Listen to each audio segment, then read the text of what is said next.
Well, everyone, welcome into the Monday, September 21st edition of Trending Politics Live. My name is Clayton Kearns, as you guys know, and since the last time we spoke, the world has absolutely changed, and I couldn't believe it. I couldn't believe the news as soon as it dropped that Ruth Bader Ginsburg had passed away. We had done many breaking news stories on it over the months and years.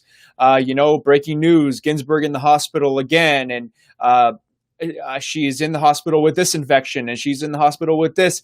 But we didn't have any indication that it was going to happen this soon, let alone 45 days before the 2020 election. As if the 2020 election couldn't get any crazier, any more contentious, this happens.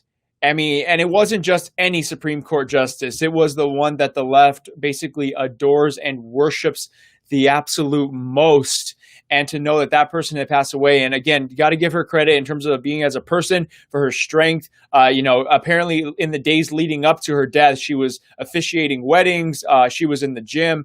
So very tough woman. President Trump, we have his reaction here. If any of you guys didn't see it, he gave one of the most heartfelt reactions that I've ever seen from him. And, to top it all off, Elton John's Tiny Dancer was playing in the background. So for anyone, this video has gone viral over all social media. So I don't think that anyone has necessarily missed this. However, let's all enjoy it together one more time. Because when President Trump found out that she had passed away, he was legitimately taken aback by it. So here's what President Trump had to say. Turn up your volume if you guys can't hear it. The video's a little low on volume, so turn it up. Yeah.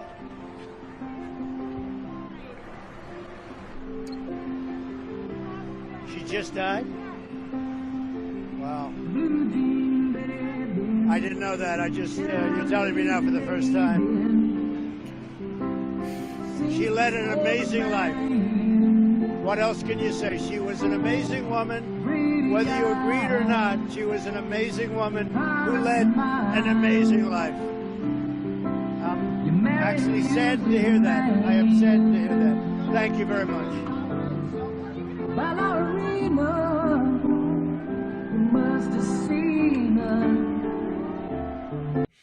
So President Trump had probably the most genuine, perfect reaction that I think that he could have had, hands down, you guys. That was, when I first saw that, I was like, oh no, please tell me that President Trump was really graceful. Because you guys, when Antonin Scalia died in February of 2016, the left was brutal. They were jumping from the rooftops. They were so excited that Antonin Scalia had kicked the bucket.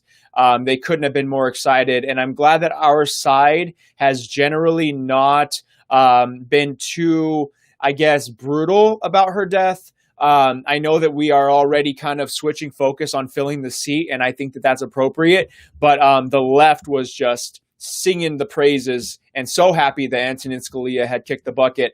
For us, it's just a matter of fact that we absolutely need to fill this seat. So guys, if you believe that we should fill the seat, then I want to see comments, fill the seat. Because we're 45 days from an election that's going to be heavily contested. And what happens if the election is close and it does go to the Supreme Court? We can't have a 4-4 split. If we have a 4-4 split in a contested election in the year 2020, that's when I think the simulation of the world just breaks and all hell breaks loose. And we can't. We need an odd-numbered amount of people, and it's time to fill that seat. If you're watching this video here on YouTube, I encourage you to please hit the subscribe button so that you know exactly when we go live every single time. We've even been doing some weekend lives, special events going on, guys. So please, please, please subscribe. And if you are watching this on Facebook, I want to thank each and every one of you, because our main Trending Politics Facebook page has just hit 1 million fans, and I credit each and every one of you. Thank you guys so much for watching, liking, sharing, commenting. It has all helped us out, and I just could not be more grateful to you guys. We have been building up this website for a long time now. The roots were started 5 years ago on ilovemyfreedom.org, and now we're at trendingpolitics.com, and it has just continued to grow and grow. We're a top 3,000 website in the country. thanks to each and every one of you. And now our Facebook page has over 1 million fans, and I thank you guys so much for that. So if you are watching this on Facebook, then please hit that, smash that thumbs up button, because it really helps out the website, really helps out the page. Okay, you guys? So a lot to get into, guys. Many of you guys know, Nancy Pelosi is now doing everything that she can in order to Nancy Pelosi is doing everything she can to block President Trump from having this Supreme Court pick. Even though the Democrats were dead set on replacing Antonin Scalia before the 2016 election, the bottom line is that the Senate and the presidency were not united, and we needed to be united in order for that to happen. The Senate is supposed to be a check on the President of the United States, and that's what Mitch McConnell and the Senate Republicans were in 2016. So that is much different than what this is right now. Right now, we have the Senate and the presidency aligned as one, ready to move forward on a decision. And the Democrats know that if they were in this exact position right now, they would be going through with the nominee. So Nancy Pelosi now has said that even impeachment is not off the table in order to block President Trump's potential Supreme Court nominee.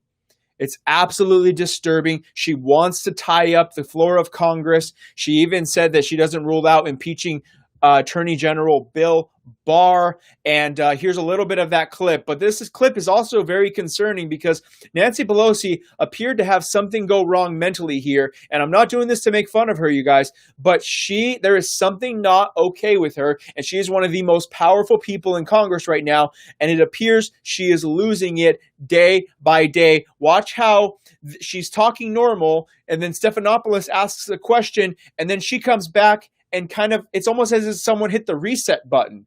I can't explain it. Check this out from Nancy Pelosi yesterday morning. The day that we lost Ruth Bader Ginsburg. But to be clear, you're not taking any arrows out of your quiver. You're not ruling anything out. Good morning. Sunday morning. We have a responsibility. We take an oath to protect and defend the Constitution of the United States. We have a responsibility to meet the needs of the American people. Did you guys see that? I'm going to just play that one part one more time, but because some of you guys may have not seen it, she literally, he was asking a question, and they were already several minutes into the interview, and she stops and goes, "Good morning, Sunday morning." Guys, there's something not right with one of the most powerful people in Congress. The day that we lost Ruth Bader Ginsburg. But to be clear, you're not taking any arrows out of your quiver. You're not ruling anything out. Good morning. Sunday morning. We have a responsibility. If you guys see Stephanopoulos' face, he's just like, what? What just happened? She just had another huge malfunction mentally, you guys. And I don't know if she is just losing it with all the stress going on in the world. She's obviously very old. She's having a mental breakdown, you guys. And yeah, she's quivering. I don't understand. I don't understand how she can be in power, guys. We need to win back the House of Representatives, ladies and gentlemen. You got to vote red all the way down. We got to win back the House of Representatives. Nancy Pelosi cannot be in this position of power any longer, you guys. Please, please, please get the word out. This is not okay. Now, as I told you before, Democrats in 2016 were all gung-ho about replacing Antonin Scalia, and the GOP just came out with a brutal new ad about it, and you have to see it. The American people deserve a fully staffed court of 9. The president nominates, and then the Senate advises and consents or not, but they go forward with the process. What we're seeing here, and I hope this is temporary, is a disrespect for the Constitution. The Constitution is 100% clear. The President of the United States has the right to nominate someone to be a justice of the Supreme Court. Senate's function is to hold hearings and to vote. The blockade on filling a naturally occurring vacancy, in my view, is harmful to the independence of the Article III branch. You cannot keep a seat on the Supreme Court, which represents all of us. You cannot keep it vacant against the Constitution. Do pretty much everything they can to avoid acknowledging the legitimacy of our democratically elected president. The American people expect the president's nominee to be given a fair hearing and a timely vote in the Senate. Every day that goes by without a ninth justice is another day the American people's business is not getting done. I say to you, do your job. Vote for a Supreme Court nominee. Instead of just saying the blanket rule is no matter who you are, no matter what your qualifications, because you are sent by this president, we will create a unique rule for you and refuse to entertain you. One of the most important consequences of who is president of the United States is who sits on the United States Supreme Court. If you want to stop extremism in your party, you can start by showing the American people that you respect the President of the United States and the Constitution. The American people deserve a fully staffed court of 9.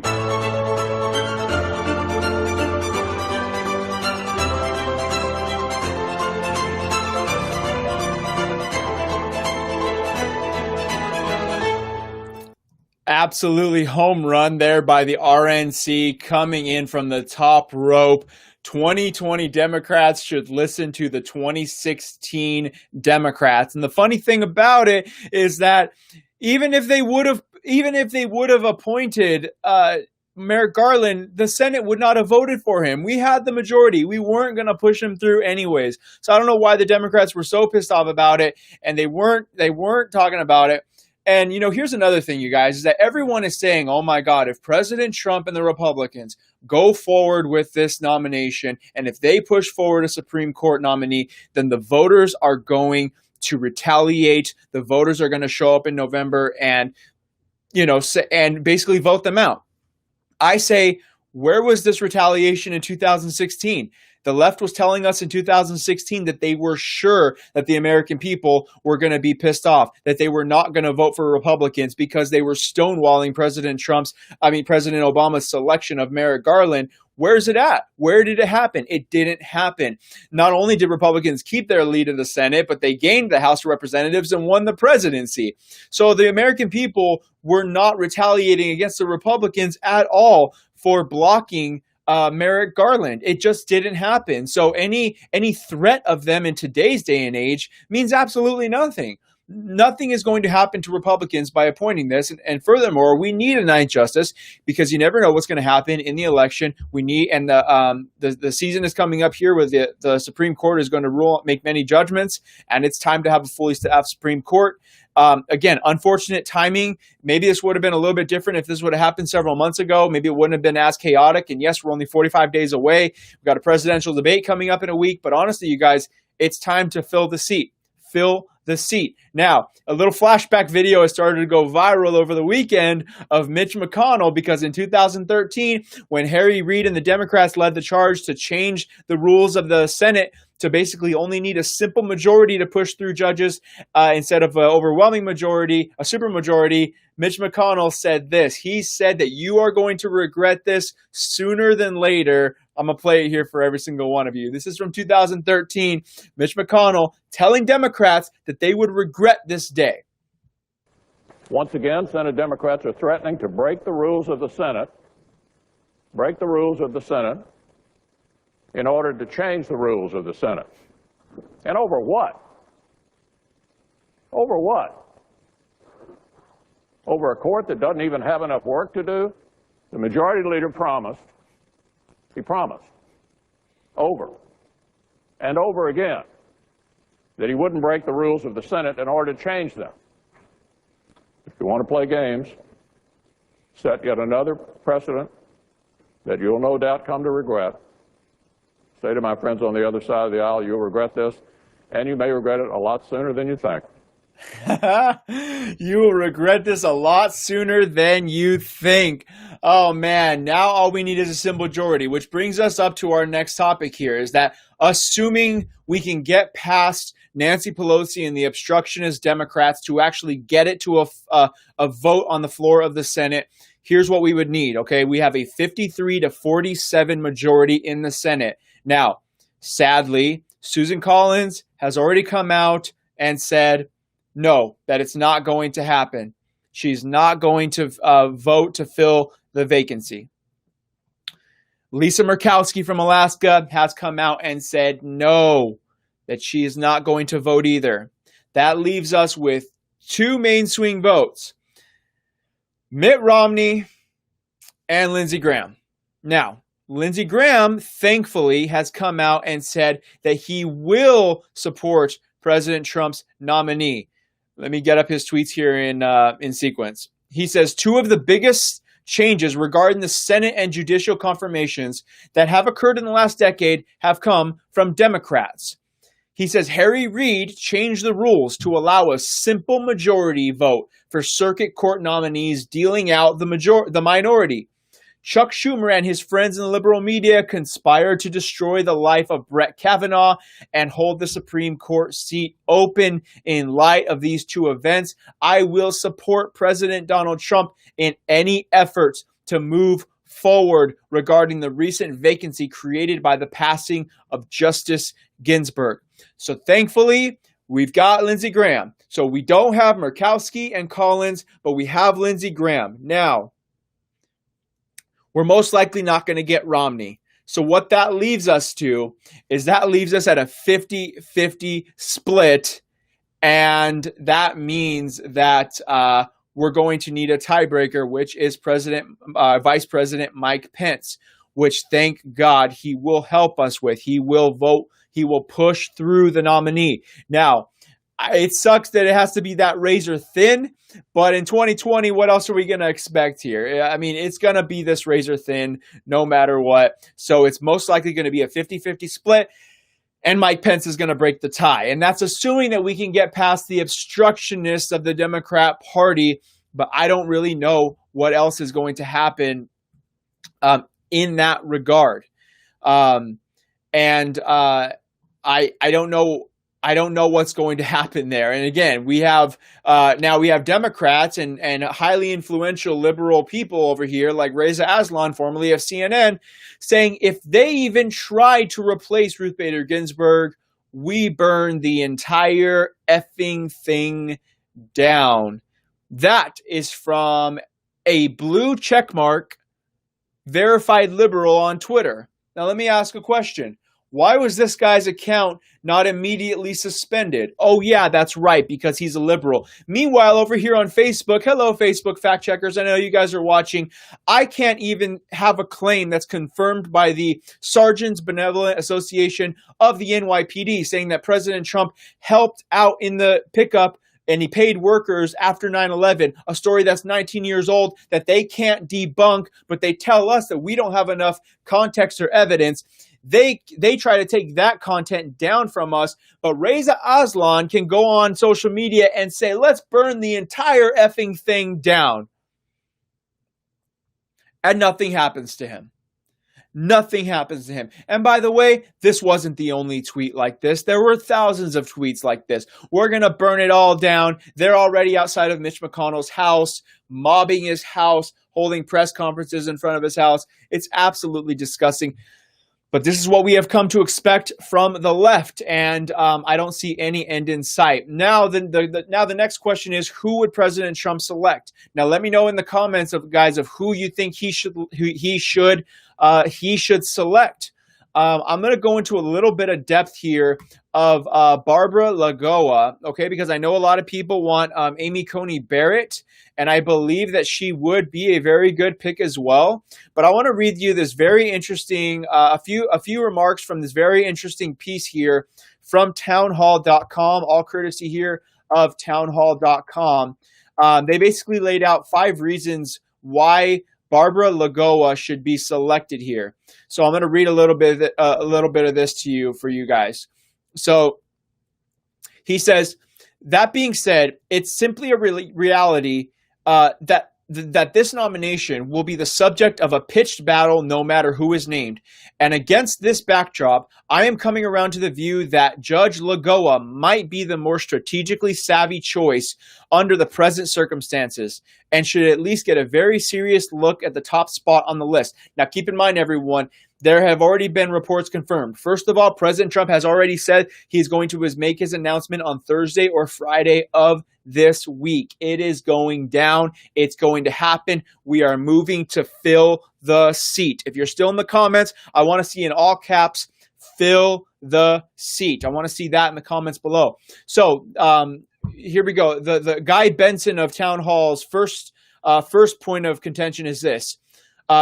Lagoa's credentials are strong. Just like Justice Ginsburg, she's a graduate of Columbia University's law school. She began her career on the bench as a lower court judge in Florida in 2006, appointed by Governor Jeb Bush. After serving as an assistant U.S. attorney, she was elevated to the Florida Supreme Court by Ron DeSantis in 2019, and she is very well qualified. He also says her personal story is very compelling, which is, like it or not, a relevant factor in the era of identity politics. Lagoa is the daughter of Cuban Americans who fled their homeland during the Communist Revolution. She is young. She'll turn 53 a day before the election. The mother of 3 daughters, and she has a vivacious personality. If confirmed, this wise Latina would be the second ever Hispanic member of the Supreme Court and only the 5th woman. Democrats are likely to be extremely aggressive in opposing this nominee. Just look at what they did to Kavanaugh.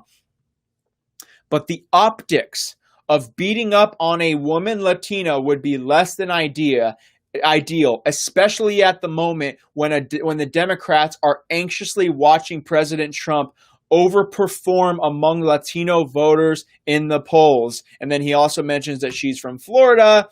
And the bottom line is that she is a very, very well respected by Democrats and Republicans. When she was to be confirmed to the 11th Circuit Court of Appeals last year, she won in an 80-15 landslide, and Senate Democrats voted to confirm her by a nearly 2-1 margin. So like I said, guys, even though that we might think that Murkowski is out and Murkowski's out, Romney's out, and even Susan Collins is out, maybe Lagoa would be so likable that we could flip one of them. Now, again, we don't need any of them. All we would need is make sure Lindsey Graham sticks to his guns and votes along with President Trump, okay? So those are just a few of the reasons why Town Hall, you can go read the whole piece on townhall.com. They did a great job of breaking it all down, everybody. But I think that she would be a very solid pick. I need to do more research about Amy Coney Barrett. I know that she's very good as well. I just believe that the optics of the Democrats, they don't want the optics of seeing a Hispanic woman being beat up on the court. And the great thing is that she is conservative. And right now, we need someone who is as least controversial as possible because, we saw what they did, not so much to Gorsuch, but definitely to Kavanaugh. That was one of the most disgusting displays of politicking that I've ever seen in my entire life. They tried to ruin that man's life, and thank God it didn't work. Justice Kavanaugh is on the seat now. Thank God. And again, Democrats want us to play nice now. They want us to play nice and wait until after the election. I say hell no to that. I say absolutely hell no because of simply what they did to Brett Kavanaugh. It was a disgusting display, and thank God that we're going to be able to get now. I'm sorry for her family, Ruth Bader Ginsburg, that she passed away. I'm not celebrating her death at all, but hey, maybe she should have retired earlier. A lot of people are saying, a lot of liberals are saying that she should have retired under Obama. Well, I'm sorry, she didn't. And that's how this game goes. She banked on the fact that she could make it another 4 years, and she just didn't. So that's that, everybody. And then finally, we have none other than Barack Hussein Obama in 2016 saying the need for a 9th justice is undeniably clear. Already, this is in 2016, ladies and gentlemen. Already this past June, we saw a deadlocked Supreme Court with no tie-breaking vote, unable to reach a majority on a major immigration case, leaving our nation's immigration in limbo. He's saying, do your job, fill the Supreme Court vacancy. As we said earlier, 2020 Democrats should really listen to 2016 Democrats. So I'm looking at all your comments here. Everyone is saying, fill the seat, fill the seat, fill the seat. And I absolutely love it. A lot of people are saying she sounds like a good choice. I think Amy Coney Barrett or Lagoa would be a great choice, but I think the Democrats would have a harder time taking down Lagoa. She has a great record. She has wide approval from Democrats already. She won 80-15 in her confirmation vote. And it's time to fill the seat. President Trump is taking decisive action on it, and I'm glad he is. No more messing around. On Friday night after she passed away, Mitch McConnell immediately said, we're going to go forward with it. We are united in the Senate and in the presidency, and it is time to fill the seat. So, everybody, I thank you guys all here for joining me. We have got a wild week ahead of us, everybody. We have a wild week ahead of us. Hey, Free Hong Kong, appreciate you. See you, follow me on TikTok. Thanks a bunch. And you guys, now that TikTok is officially an American company, it's a lot less controversial. If you guys are on TikTok, follow me over there. I've got over 300,000 followers. Just look up Clayton Kearns on TikTok and check me out over there. Now it's a fully American company, less controversy there. So thanks, Free Hong Kong.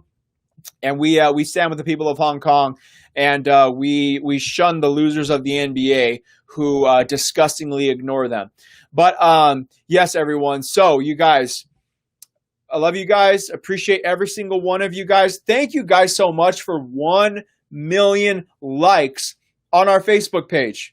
Guys, I couldn't believe this. It happened the other day, and I just couldn't wait to get on the live stream with each and every one of you guys. 1 million likes on Trending Politics. Now, if you don't like the page yet, come on, what are you waiting for? You hang out with us every weekday. Go like the page on Facebook at trendingpolitics.com. If you're watching this on YouTube, smash the thumbs up and make sure to subscribe to us on YouTube, everyone. It helps us out. We've got a lot of videos. Make sure to subscribe to this YouTube channel. We also have a channel called Trending Politics Clips, is where we post news clips of the day. Okay, everybody? So you guys are all amazing. I can't wait to talk to you guys tomorrow. Who knows what's going to happen by tomorrow at this time in 24 hours, but we've got a lot to talk about here. So, guys, make sure to go to trendingpolitics.com. As I told you guys earlier, we are officially a top 3,000 website in the country, according to similarweb.com. Thanks to each and every single one of you guys. So, guys, every time you see one of our articles in your Facebook newsfeed, hit the thumbs up button. Comment on it. Share it if you feel comfortable sharing it on social media, because every single engagement helps us out immensely, you guys. And I have had some people reach out and say, how else can we help support you guys? There is, if you're on your mobile device or even on your desktop, if you click our Facebook page, there's a button that says become a supporter. For $4.99 a month, you can help us out. That's not necessary, and it's not for everyone, but we've had a lot of people reach out, so we wanted to make that option available to you guys if you guys enjoy our work. But hey, appreciate every single one of you guys. Have a great rest of your Monday. I'll be back at the same time tomorrow at 12 p.m. Pacific, 3 p.m. Eastern. You guys, make sure you're checking up on trendingpolitics.com all day, every day, hitting that refresh button, because we want to get up in the top 1,000 websites in the country, and you guys can help us do it, okay? Make sure to download our app in the App Store as well. I will talk to you guys all tomorrow. We're going to be doing a rebroadcast today at 5 p.m. Pacific. I'll see you then.